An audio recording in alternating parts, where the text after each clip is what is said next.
Hey, welcome into the Big Ten Huddle. I am JR, and this show is presented to you by FanDuel. Thank you for being here, and thank you for watching the Big Ten Huddle. We are going to get into some quarterback grades from Week 5. Only 6 games played in the Big Ten, but we did have 12 teams compete, which means we have 12 quarterbacks, actually 13 if you count Iowa playing Hank Brown as well. So we'll get to all 13 of those quarterbacks when I put out the graphic. Probably only going to have the 12 with Mark Gronowski. Probably won't grade Hank Brown, but I'll go ahead and mention him in this podcast, and we'll look at his PFF numbers as well. We're going to go through each and every quarterback with what their numbers were. I'm going to give you my grade on them, and then at the end, we'll look at the Big Ten quarterback power rankings according to the PFF grades. I will give my thoughts, and we'll go from there. So let's start off with the Rutgers-Minnesota game. The Rutgers lost this one 28-31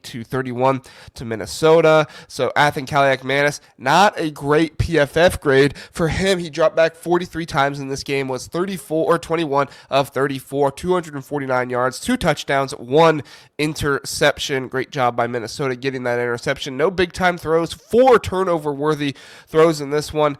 This was not a great game by Athan Kaliakmanis. Definitely looked flustered. He was sacked 7 times in this game. Not great for Athan Kaliakmanis, somebody that we have come to know as being a pretty good quarterback in his senior year. Really felt like he was pressing in this game. He was throwing the ball into triple coverage at times. I believe it was the ball downfield to Duff that he threw there, and Duff came down with it, but definitely would look for some better play from Athan Kaliakmanis. Down deep from the left side, he was 0 for 3. On the right side, he was 2 for 2 on deep balls. But, Athan, he's going to continue to throw the ball down the field. They're not going to run very many screens for him. He did have 3 throws behind the line of scrimmage, but he's going to continue to throw the ball downfield. His completion percentage will suffer because of it, but his ADOT will be pretty high from these situations. And in fact, let's go back and look at that ADOT really fast. Forgot to look at that. In this game, his average depth of target, that's what I'm referring to when I say ADOT, was 10.6 here on PFF. Only 1 drop by his receivers. You would definitely like to see some better play out of him. What does that TA stand for? Let me look at the key here. Thrown away. Okay, thrown away, passes intentionally thrown away. So let's go ahead and look at the depth one more time as we get there. He struggled when he was not blitzed, was when he probably did his best, it looks like here according to the PFF grades. But when he was blitzed, kept clean under pressure no matter what it was. He struggled. 3 turnover-worthy throws even when he was kept clean.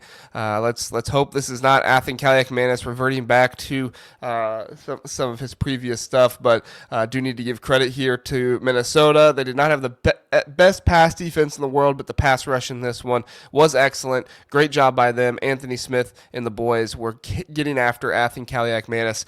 So Athan Kaliakmanis with this one, going to go ahead and give him you get sacked 7 times, you don't play all that well. I'm going to give Athan Kaliakmanis a C in this one. Not a great PFF grade. His QBR was 51.1. So combination of not a great PFF grade and not a great QBR. Just not great for you in this one. So let's check out Drake Lindsey, who had a much better day. He dropped back 43 times as well, 31 of 41 on his pass attempts, a completion percentage of 76% when you round it up. 324 yards, 8 yards per attempt, and 3 touchdowns. His pass grade was really high up there. He had 0 turnover-worthy throws, 3 big-time throws, and was sacked twice for about the same yardage that Athan Kaliakmanis was sacked for, but was only twice. So he did throw it away 2 times, and then I think that BAT, I think that is throws batted down. Yeah, batted passes. So he did have 1 batted pass in this game.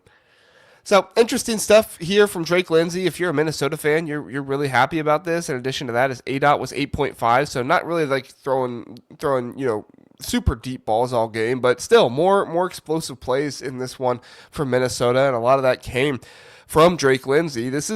I don't think you're going to be able to rely on Drake Lindsey all season long to do this, especially with the favorable matchup here against the Rutgers defense, but definitely in a game when you weren't running the ball well, for him to be able to come in, make this happen. It's pretty impressive from a redshirt freshman quarterback. Let's go ahead and look at the passing pressure and depth. His deep balls, he was 1 for 5 on deep balls, but then his throws in kind of that middle 10 to 20 yard range, he was, let's see, what is that, 5 for 7. So good stuff there. And then a lot of under the knee stuff, not a ton of behind the line of scrimmage, but some. And honestly, you're just kind of taking what the defense gives you, and that's kind of what Minnesota does. They throw a little bit short and just try to get the completions, move down the field, and it works for them. So Minnesota won this game. You can't really complain about Drake Lindsey at all. 0 turnover-worthy throws. He only sacked twice, 0 interceptions. He had 3 touchdown passes in this one. Excuse me. I will give Drake Lindsey in this one. Honestly, I don't know if you can really give him anything other than a. I don't know if you can really give him anything other than an A. I feel like an A minus, but I mean he didn't have a running game. He went out, won the game for his team. Yes, it was against a bad Rutgers defense, but still, I'm gonna give Drake Lindsey an A in this one. So 0 turnover worthy throws, 0 interceptions, good stuff by Drake Lindsey. He had a ball batted down once and was sacked twice, but we'll go ahead and give Drake Lindsey an A in this game. Great job by Drake Lindsey. If you're a Minnesota fan, you're ecstatic about that. Let's move on over to USC at Illinois. Jayden Maiava, we'll start with him. He was 45 dropbacks, 30 of 44 on the day, 364 yards, most passing yards of a quarterback in the Big Ten this week. 2 touchdown passes, 1 interception, PFF grade of 83.6 on offense, 82 passing. He had 5 big-time throws, 1 turnover-worthy throw, an ADOT of 9. Sacked 1 time for 16 yards. That's fresh. Or no, that's pressures, sorry, DPR. Let me just double check that. Sometimes I forget. Yeah, total pressures on the passer of any kind. So he was pressured all day, but only was sacked 1 time. Pretty impressive by Jayden Maiava there, and only had to throw the ball away twice. So pretty impressive that he was still able to have a completion percentage of north of 68%. And Jayden Maiava is a really good quarterback. I mean, I don't really think there's any other way around it. You look at some of these stats and what he was dealing with. The deep balls in this one, he was 5 for 6 on his deep balls. His 10 to 20 yard ones, that was a little bit more difficult. 6 of 14. You'd like to see more of those completed. But great job by Jayden Maiava in this one. Obviously not a perfect day. When he was under pressure, he did struggle according to the PFF grades. 5 of 17, 104 yards, 0 touchdowns, 0 interceptions, and he did have the 1 interception when he was kept clean. So you don't love to see that, but it happens. So going off the numbers here and kind of what I reflect on remembering from the game, I'm going to go ahead and I'm going to give Jayden Maiava a B+ here. Didn't win the game. Had some issues with getting pressure, but still was able to get the ball out. So I'm gonna give him a B+ here. So he was on the road. He was traveling. You could maybe argue an A-, but I think a B+ is probably the solid option on this one. So let's go back to passing. Check out Luke Altmyer, who had 27 dropbacks, 20 of 26 on the day, 332 yards passing, 2 touchdown passes, 0 interceptions, and 0 big-time throws, 0 turnover-worthy throws. In fact, let's look at rushing really fast. Let me double-check my Jayden Maiava stuff with his rushing. He did run the ball for 14 yards on 3 attempts, 1 yard after contact. Okay. That should not impact anything. But Luke Altmyer, 5 rushing attempts for 32 yards and a touchdown. He added a touchdown in there. And he also had a receiving touchdown as well. You go to the receiving here. Luke Altmyer, highest graded receiver on the team. How about that? No, this was a phenomenal game from Luke Altmyer. He really went out there and did it all. He really did everything that his team needed him to do to win this game. And honestly, you can rely on Luke Altmyer to be that guy for you, especially in these kind of spots. So Hank Beatty gets back there, trick play, throws it to Luke Altmyer. It's a It's a fantastic decision. He was only sacked once in this game for being the most sacked quarterback in all of the conference, and to be able to do that, it's pretty impressive, especially against a USC team that has just been sacking QBs all season long. So Luke Altmyer didn't go deep a number of times. He only had 2 deep balls, but he was 1 for 2 on those deep balls. A lot of short stuff behind the line of scrimmage. So, but still, he ran the ball. He did everything he needed to do for his team. He was under pressure for only 6 dropbacks. That speaks to his ability to get the ball out and to control the game as well. So honestly, not a whole lot you can critique Altmyer here for. The deep balls, you would have maybe liked to see some more, but he was taking what the defense gave him, and they were moving the ball down the field. He had one section where he was 0 for 2 on passes there, short and to the left, but honestly, I'm just going to give Luke Altmyer an A here. Great job by Luke Altmyer, really the leader that brought this team together, it felt like, and was a huge part of getting Illinois back on the right track after that terrible, terrible loss at Indiana. All right, let's move on to next one, UCLA and Northwestern. All right, here we go. Let's get to this one. We look at Nico here. Nico, not a great day, but I think this was more telling when you actually watch the game, just how much Nico really played for his team in this one and was really putting it all out there. Even at a team where this is a lost season, you're not really going to put anything together. I highly doubt there's going to be very many scouts at most of the UCLA games. There might be some here and there, but overall, Nico Iamaleava still playing hard. Really helps his perception that he's still going out there. He dropped back 35 times, was 19 of 28, 180 yards, 1 touchdown, 0 interceptions, a passing grade of 73.2, 1 big-time throw, 0 turnover-worthy throws, 11.8 ADOT. In this, and then he was sacked 3 times, pressured 12 times overall. Let's look at the rushing statistics really fast, as Nico was the leading rusher on the team. 75 yards rushing they have for him here on 11 attempts, 20 yards after contact. This is Nico just trying to put this team on the back and trying to will his team to victory. I got a lot of respect for Nico. I know some people were really giving him a hard time after everything happened with him leaving Tennessee, but I got respect for Nico after games like this where you're really not playing for anything this season. You're just playing for pride. You're just playing for your team, and Nico's putting the body out there. He's running hard. He's playing hard, and I got respect for guys like that, and I think other people should as well. Nico threw the ball deep in this one. He was 1 for 4 on deep balls, and the 10 to 20 balls, he was, 6 of 9, and then underneath throws, he was 11 of 11, and only had 1 pass behind the line of scrimmage. He was pressured on 12 of his dropbacks. He dropped back 35 times. Was pressured on 12 of them, was able to scramble, get out of the pocket, make some things happen. And honestly, play action really served him well in this one, even though they didn't have much of a running game. He was 8 of 9 on play action. That was where his touchdown came at. I can't say a whole lot of bad about Nico after this game. His stats weren't really there, right? Only 180 yards passing, 1 touchdown, but most of the yards and everything came from him. So they didn't win the game.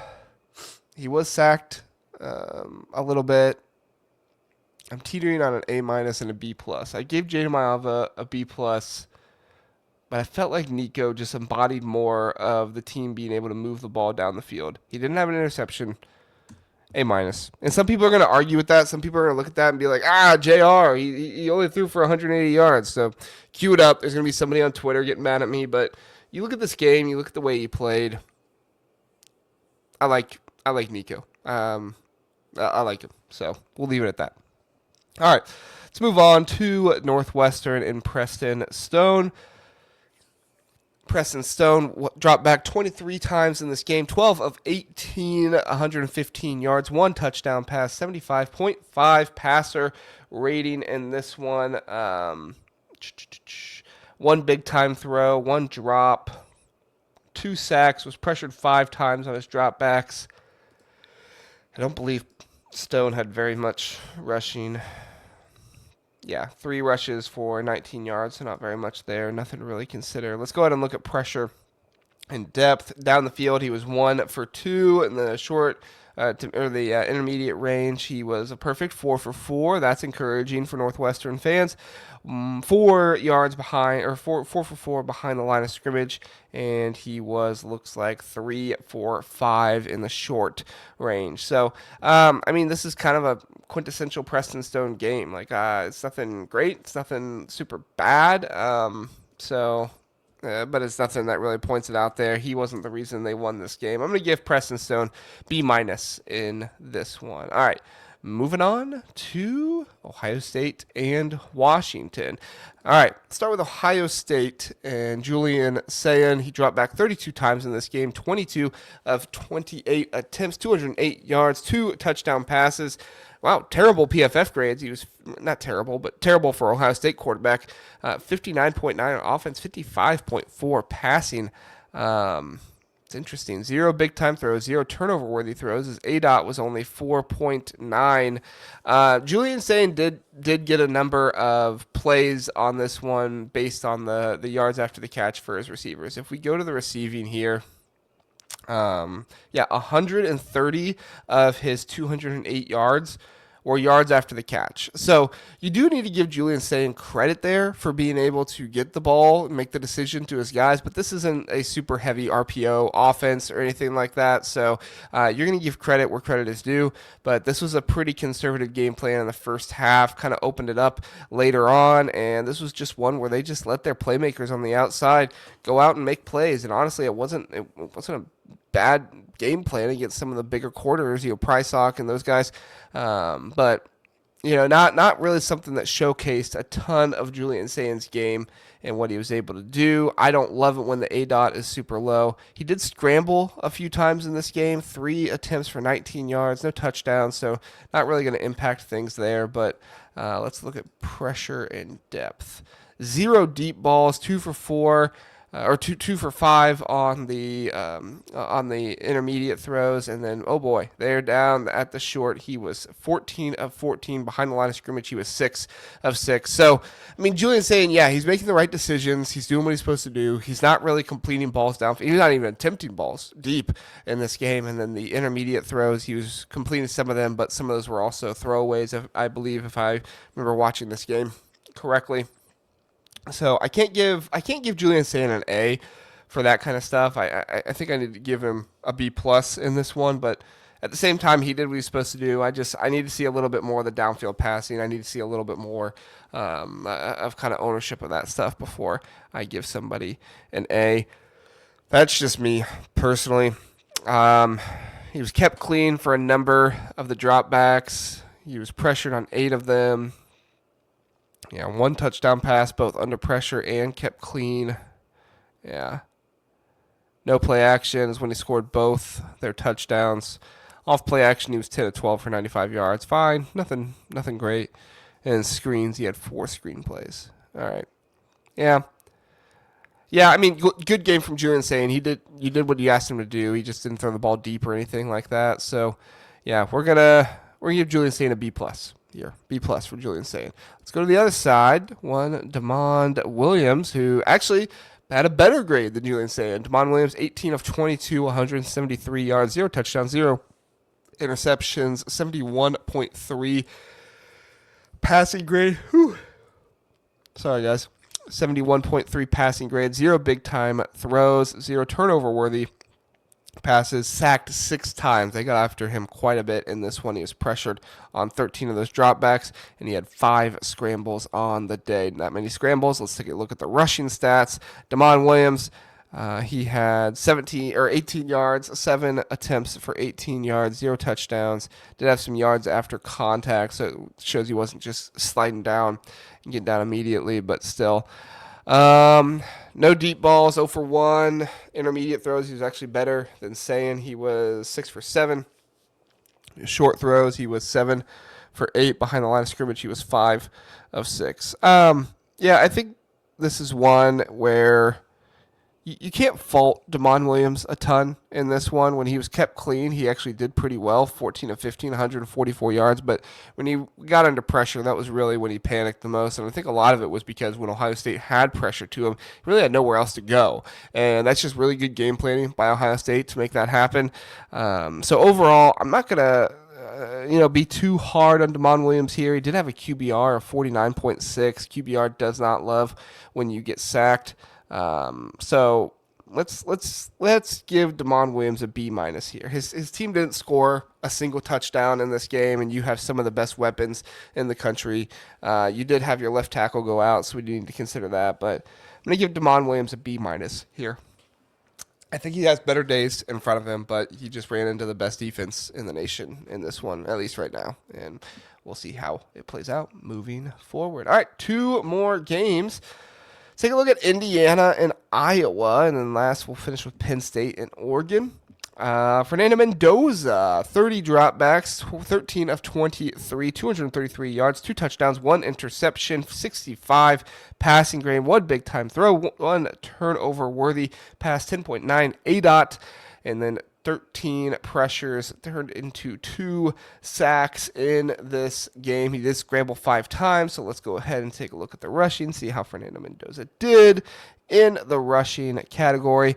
And he did have negative yards rushing, so even though he tried to scramble and tried to get out there, he still was sacked enough to have negative yards overall. Okay, how many times was he sacked again? 2 times. Sacked 2 times. All right. Nothing super downfield. He was 2 for 4 on the deep shots, 3 for 5 in the intermediate range, 2 of 2, 3 of 5, 0 of 1. That is 5 of 8. And then behind the line of scrimmage, he was 3 of 4. His interception came when he threw over the middle, only thrown over the middle in that intermediate. It's really kind of interesting to see Mendoza not do that as much because Curtis Work did that so much at Indiana and really excelled at it. So I expect more from Fernando Mendoza. Obviously, a lot of credit to the Iowa defense that they were able to make this happen. He was pressured on a number of his dropbacks, nearly half of them, so credit to the Iowa defense there as well. 13 of his 30 dropbacks, he was pressured, and he was 2 of 7, and that's actually when he had his interception as well. So I am going to knock Fernando Mendoza here for not doing great under pressure. He needs to get better at that. That offensive line needs to do a better job of protecting, and he can help him out a little bit more with maybe some calls and stuff at the line of scrimmage. But I'm not going to knock him too much. They did get the win. He had the game-winning pass to Elijah Surratt when he needed it. He's 11 of 16 when he was kept clean, 188 yards, 2 touchdowns. Let's go ahead and give Fernando Mendoza a B in this one. Not like super good, but also not bad. Better than average, so above average. Above average. That's what B stands for, right? The second letter, and above for above average. All right, let's move on to Mark Gronowski. We'll take a look at Hank Brown a little bit here as well. Mark Gronowski, 29 dropbacks, 19 of 25, 144 yards, 0 touchdowns, 1 interception, 81.7 passer rating. He did fumble, or at least the fumble grade is low, typically indicating a fumble. I'll double check that. 0 big time throws, 0 turnover worthy passes, 4.8 ADOT, 2 drops. He's pressured 4 times and was sacked once, scrambled 3 times. Let's look at the rushing here. He had 14 yards on the ground, 1 touchdown, 1 fumble. So he had two turnovers in this one. Well, I forget if they lost that fumble or not. But 1 touchdown, 1 fumble. Going from there, let's see what we got. Yeah, if I'm remembering correctly, they did not lose that fumble. That touchdown, that interception was at the very beginning of the game, though, and that kind of helped Indiana get out in front early with their touchdown pass, it was a touchdown pass right after that. So, don't love that for Iowa, or for Mark Gronowski of Iowa. Let's look at the passing pressure and depth. 0 balls downfield. Would have loved to see him at least take 1 to Dayton Howard at one point. He is 5 of 6 in this one. He was overall 7, 10, 5. So 10 of 14, less than 10 yards, but above the line of scrimmage, and then 5 of 5 behind the line of scrimmage. I mean, nothing like great for Mark Gronowski in this one. He was accurate. He completed a lot of balls, and he was keeping the offense moving and stuff, but Overall, I don't love it. When he was not blitzed on 11 of his dropbacks, he did very, very well. 9 of 11 for 63 yards. But when he was blitzed, things immediately got worse, according to the PFF grade. And probably a big part of that is the interception. And I don't know, man. Like you only pressure on 4 of your 29 dropbacks, and you throw an interception on one of those pressures. I don't know, man. Like, I want to give Mark Gronowski a better grade, but I can't. Like, I just don't have it. This one, let me double check the rushing. Did he have a rushing touchdown? I can give him some credit for that. He did have a rushing touchdown, so I can give him some credit for that. Let's give him a B minus. I don't want to give Mark Gronowski anything lower than a B minus. The rushing touchdown will get him over it. B minus. And he was converting. You know, they were converting on third down and stuff with him. He was a big part of that. So yeah, B minus. All right, let's move on. Last game here, Oregon and Penn State. Dante Moore, shocker, is going to get a high grade. Dante Moore, 29 of 39, 248 yards, 3 touchdowns, 80.1 passing grade, 3 big-time throws, 1 turnover-worthy throw, 1 drop, 3 passes passes thrown away. He did have 1 pass knocked down. He was sacked 0 times in this game. Helped out by some holding that Isaiah Ward was allowed to have on denied Dennis Sutton, but still 0 sacks in the game. He did scramble 5 times. Let's look at his rushing stats just to double check. He rushed for 35 yards. He did have 1 fumble in this game that it does need to be knocked against him for sure. But 10 attempts for 35 yards, sacked 0 times, 3.5 yards per carry. He's picking up first downs, was doing a good job. Does this have a first down? No, I don't think this has a first. Oh, it does right there. 3 first downs of his 10 carries. Yeah, I mean, Dante Moore was a huge part of this team being able to continue to move the ball down the field. He threw the ball deep 4 times, completed it twice on this Penn State defense. That's obviously good. He was 2 or 3 of 6 in the intermediate throws, and then hit his stuff on the short throws when he was 13 of 14.